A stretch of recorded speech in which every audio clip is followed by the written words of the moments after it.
Today is Monday, April 7th, and this is the Continental. The Supreme Court pauses midnight deadline to return man mistakenly deported to El Salvador. Trump says U.S. will deal directly with Iran in high-level meeting on Saturday. Trump not considering pausing his tariffs announced last Wednesday despite global turmoil. Lastly, Supreme Court rejects challenges to New York gun law. Okay, let's get into it.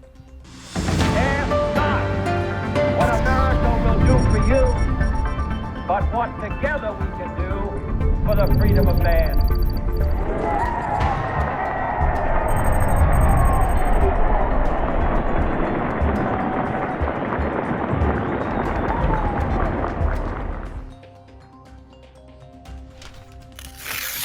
On Monday, the Supreme Court pauses the original deadline to make a decision regarding the Maryland citizen who was deported to El Salvador last month. The Maryland man was deported back on March 15th and is national of El Salvador. Chief Justice Roberts granted this extension, allowing the court some more time to give a decision on this case. It needs to be said that no new deadline has been set for when the decision needs to be made. However, both sides agree that it should be done quickly. Of note, the Trump administration has not argued that they did not make a mistake in sending the Maryland man to El Salvador, but they are claiming that the man is part of a gang. Along with the Venezuelan deportations a few weeks ago, what precedent will this case set with foreign nationals going forward? On Monday, President Trump announced that he will talk with Iran directly on Saturday. While with Israeli Prime Minister Benjamin Netanyahu, Trump said, in quote, "We have a very big meeting on Saturday and we're dealing with them directly," end quote. This will be the first time the two countries have met since Trump's last term in 2018. Of course, this all comes on the heels of Iran refusing to stop its nuclear program and the US making threats toward the nation in order to curb them.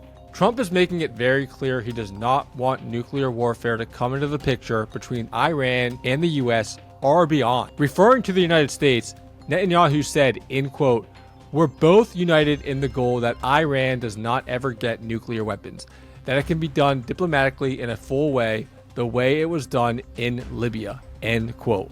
What can Trump do or say to Iran to stop them from threatening to go this nuclear route?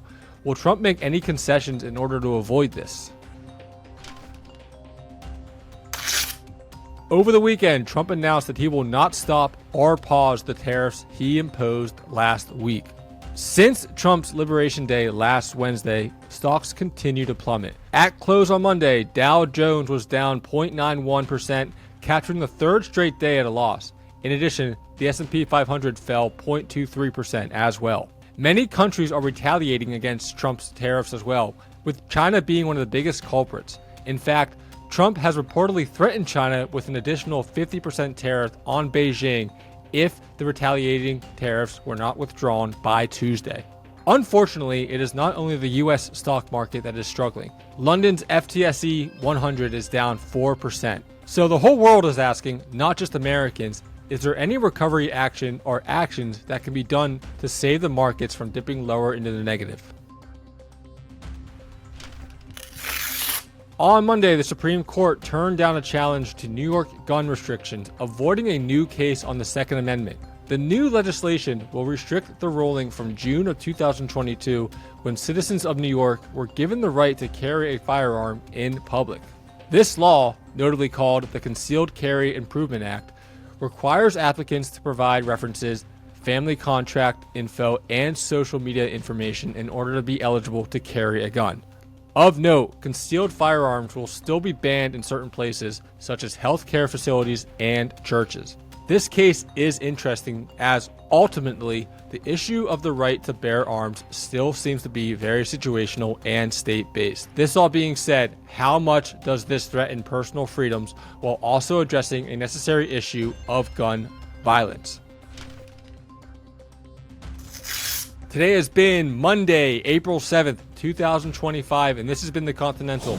Make sure you follow us on all of our social accounts, as well as subscribe to our YouTube down below to get daily updates on the most pertinent news of the day.